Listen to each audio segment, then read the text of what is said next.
Molt bé, Israel gastronòmic. Efectivament, tot va començar parlant de Jerusalem. Com molts de vosaltres sabeu, aquest any estem fent un curs monogràfic durant tot l'any sobre les cuines jueves, però la realitat, a mesura que hem anat investigant i hem anat veient en què consistia viatjar a Israel des d'un punt de vista gastronòmic, tot s'ha fet més gran perquè no solament hi ha cuines jueves a Israel, no? I per tant, és un viatge que l'hem extès. Serà des del 3 al 10 de juliol, la primera setmana de juliol, i deixeu-me que comenci llegint-vos una coseta molt ràpidament, que pot ser la gènesi de tot això.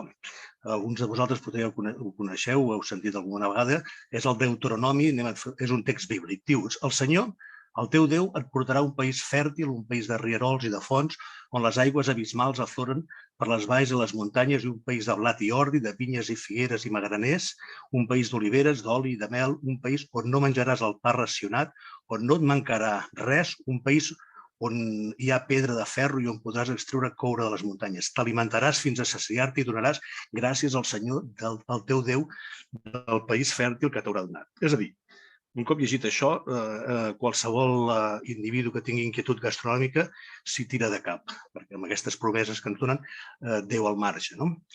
Aquest viatge consistirà en visitar bàsicament 3 ciutats, i entre les 3 ciutats, mentre ens desplacem, coneixerem altres coses, farem altres activitats. Les 3 ciutats són Tel Aviv, Natzaret i Jerusalem, cadascuna amb un motiu concret. Entre Tel Aviv i Natzaret visitarem una ciutat que està al nord, una ciutat petiteta, Acre. També ens aturarem un moment al Mont Carmel. Entre Natzaret i Jerusalem anirem al sud, al desert, a la Quilla, i des de Jerusalem farem una petita incursió a Betlem.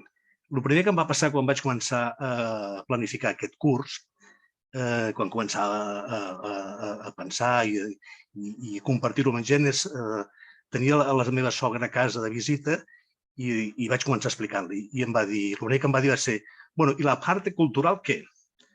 Aleshores, el meu sogre també estava al costat, que em va veure la cara que vaig posar, li va dir, ui, el que has dit això.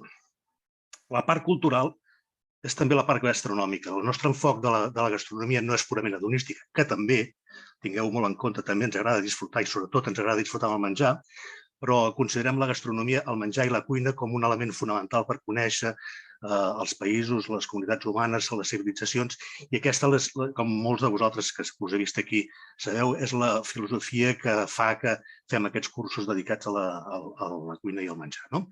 A través de la gastronomia pretenem investigar sobre la història, sobre els costums, sobre la ritualització de la vida, sobre els productes que estan presents, és a dir, el paisatge, i sobre com el menjar i la cuina configuren una identitat, en aquest cas, la identitat d'Israel, identitat jueva i identitat no jueva, perquè tenim comunitats molt diferents, com veurem, a través de la cuina. Cuines jueves, cuines libaneses, cuines iemenites, iraquianes. Per què? Perquè Israel és un país configurat a base de retorns, de migracions de gent de llocs molt diversos. Des d'un punt de vista gastronòmic i també de poblacional té una forta influència dels països dels voltants, i això ho notem a l'hora de menjar. El nostre enfoc és contraposar sempre o fer la comparació entre cuina tradicional i la cuina més contemporània i més creativa. Penseu que sense cuina tradicional no hi ha cuina creativa que valgui, sempre ens hem de basar en un ancoratge, en unes arrels. Com estem de viatge, estarem tot el dia al carrer, ens interessa molt com els cuiners del lloc transformen la seva cuina en cuina menjable en el carrer, allò que en diem avui els moderns street food, i després també, tenint en compte la importància de la religió en aquest país, ens volem enfocar la cuina des d'un punt de vista ritual, la ritualització del menjar, i això ho farem a Jerusalem, ara ho veurem, a través d'un sàbat. El sàbat utilitza d'una forma espectacular el menjar en tot i cadascun dels rituals des del divendres a la nit. Tot menjar, tot dia gastronòmic comença per un esmorzar, i una de les institucions més importants que hi ha a Israel és el mateix esmorzar israelià. L'esmorzar, que nosaltres avui podríem entendre com a brunch, perquè és un esmorzar molt copiós, està composat per uns ous shakshuka, que és aquesta imatge que teniu aquí davant, una sèrie d'amanides. Curiosament, una de les amanides més típiques d'Israel es diu amanida àrab, cosa que indica com el menjar pot ajudar a germanar les comunitats humanes. Formatges, fruites, pa de molts tipus, els falafels, els hummus.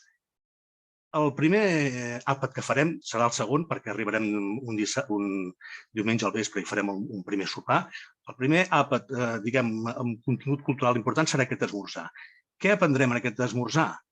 La primera de les normes caixer importants, és a dir, les normes kosher, que es diu en anglès, el terme anglosaxó, les normes que regeixen l'alimentació del jueu que les vulgui seguir.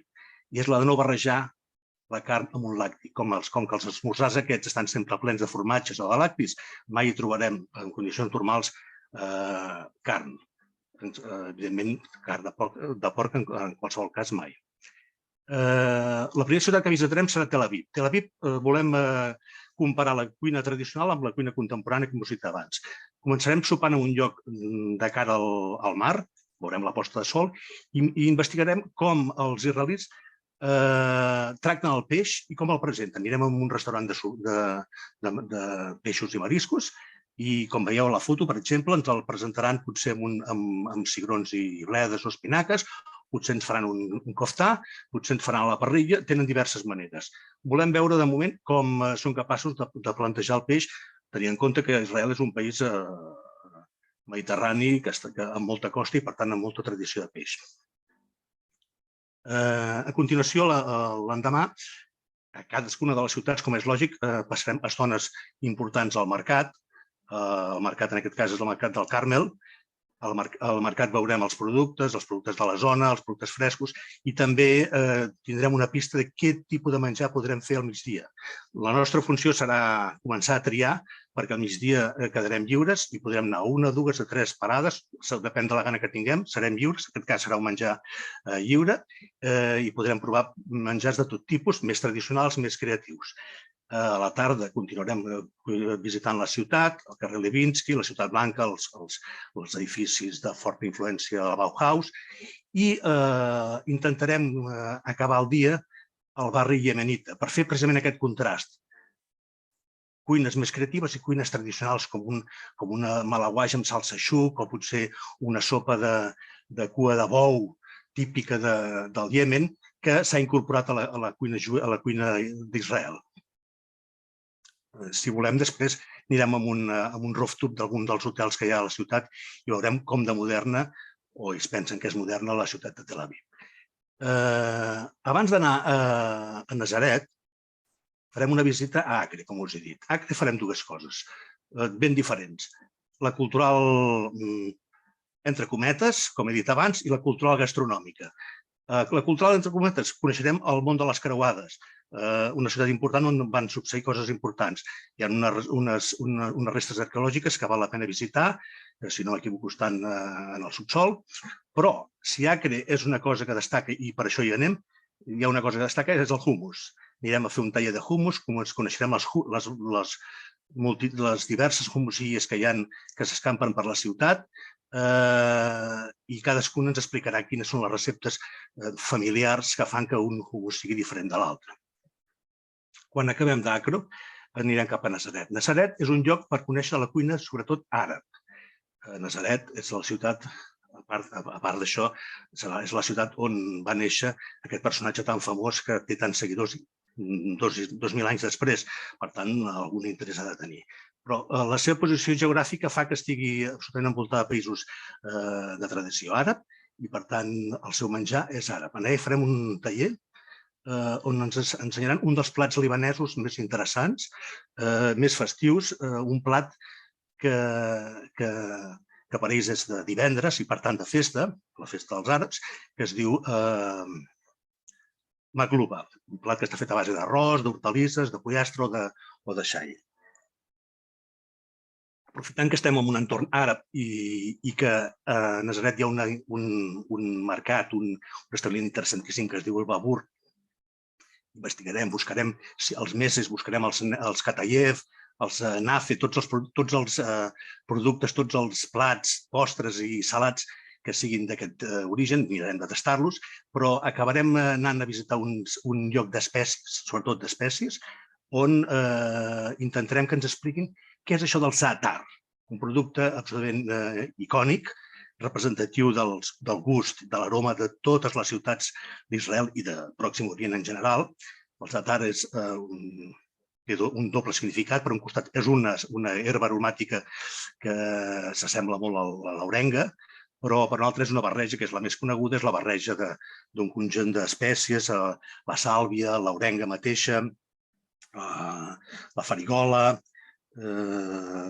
el marduix, té un punt picant i és l'aroma de Pròxim Orient, podríem dir-ho. Per tant, volem que ens en parlin i el volem, perquè ens el trobarem arreu. Ens el trobarem a Nazaret, però ens el trobarem també a Jerusalem i a totes les ciutats allà on anem a visitar.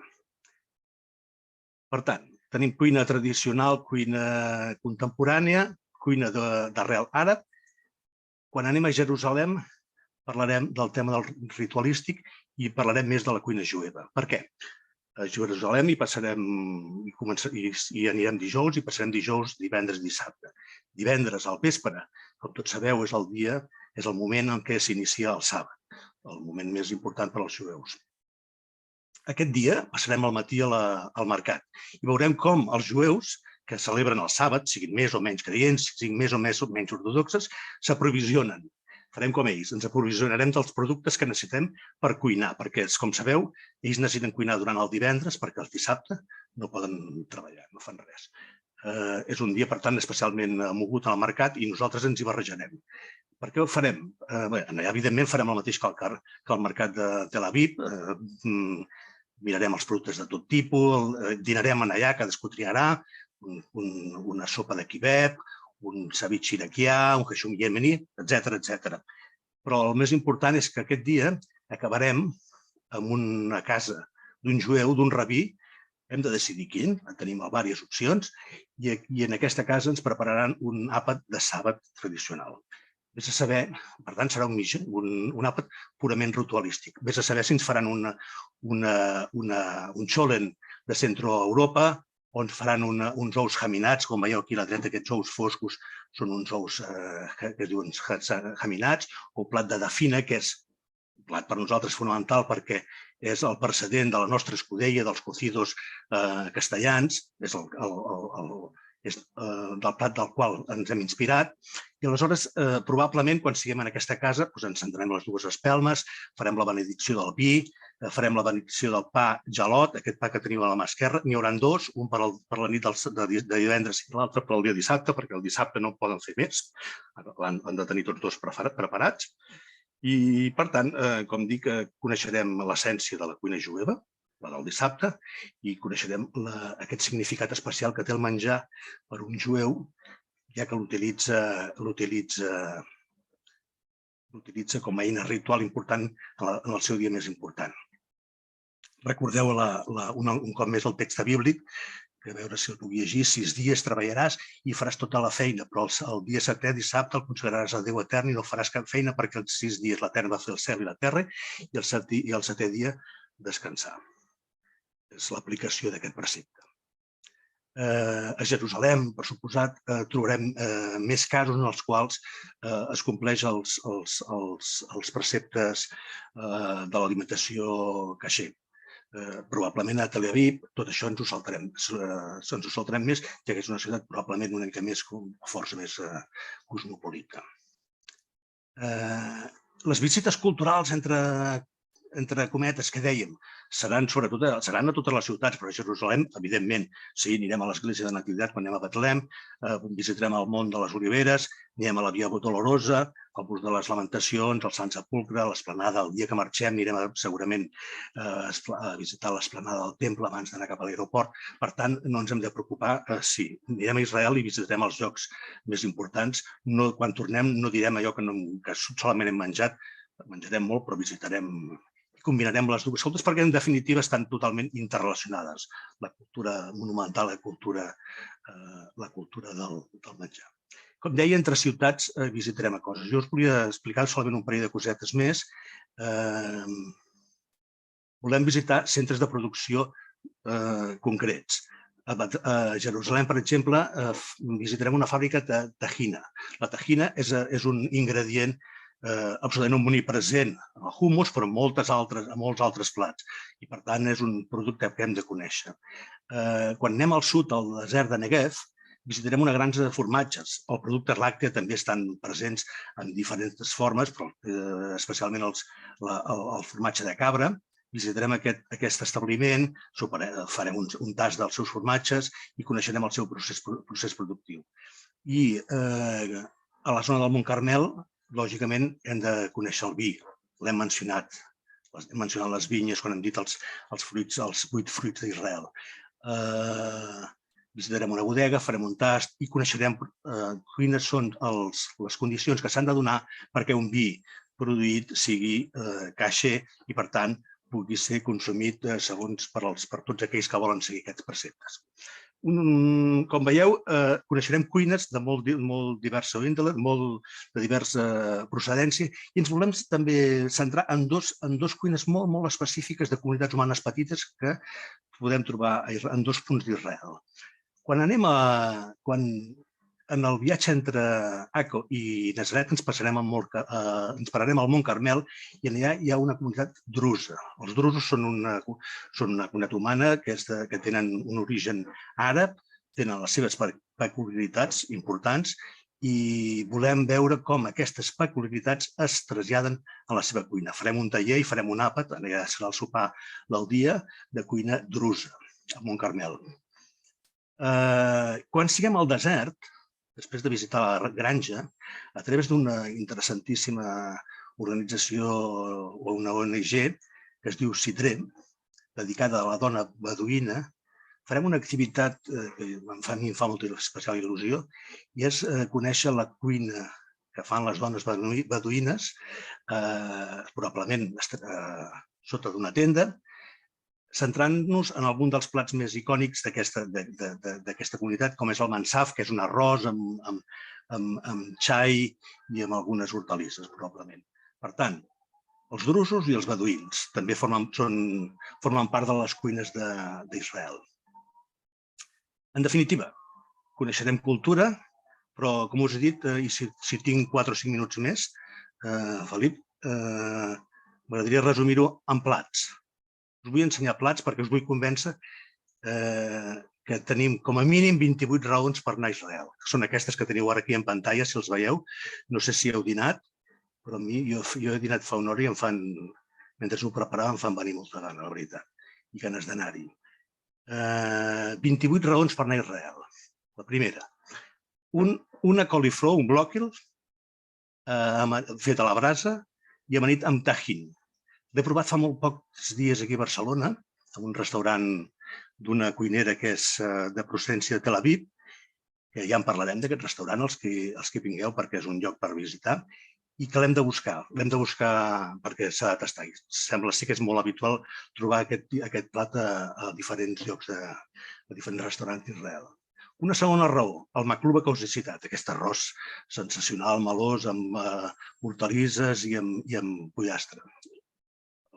De tipus d'origen libanès. Una tercera, aquests ous shakshuka. Una quarta, un taboler. Probablement sigui un dels plats que ens facin els drusos. El taboler està present en tot el Pròxim Orient.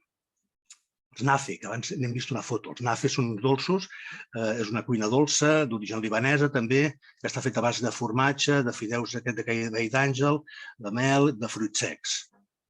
Una cosa molt estranya, molt curiosa, que ve d'Iran, però que forma part de la cuina de Jerusalem, el cucú de faves. És com una mena de truita, ous, faves, i una cosa que es diu, en castellà, ajedrea, em sembla que ara no recordo com es diu en català, però si ho trobo per aquí, el cucú de faves. No ho trobo, tant se val. Sí, l'agrassot, que són com unes vaines que es couen i es queden com panses. Una cosa absolutament peculiar que si anem l'hem de trobar, l'hem de buscar, cucú de faves. La dafina, que us he dit abans, un menjar profundament ritual. El falafel, que per cert, la dafina és un plat que es cou molt lentament, es posa a coure el divendres a la tarda i es deixa el foc encès al mínim perquè es vagi coent i perquè estigui preparat perquè dissabte estigui un àpat de dissabte i es conservi calent, ja que no es podia que els jueus que volen complir-ho tot no poden encendre cap foc. els falafel, el plat de carrer per antonomàsia de Pròxim Orient. El trobarem arreu i un dia dediquem un dia a fer un àpat de falafel a Jerusalem. Ja l'hem parlat, de l'humus. El mansaf, que és aquesta cuina dels beduïns.